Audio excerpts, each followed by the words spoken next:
وہ کہہ رہے سیلاب جو آتا ہے نا، یہ دریا کا پانی امٹ آیا اور گاؤں کے گاؤں پی گیا، اس کا کسی کے نیک اور برے ہونے سے کوئی تعلق نہیں ہے، نہ اس میں خدا سے توبہ استغفار کرنے کی ضرورت ہے۔ جو نام نہاد لبرل ہیں وہ یہی کہتے ہیں، اس میں توبہ کی کیا ضرورت ہے؟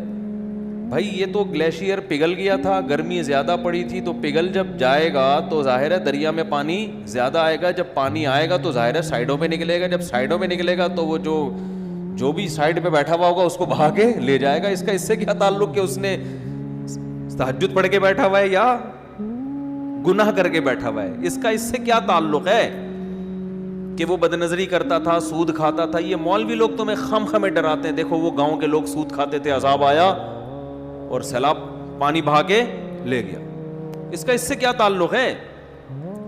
اس لیے توبہ ووبہ کرنے کی ضرورت نہیں ہے۔ یہ بھی ایک انتہا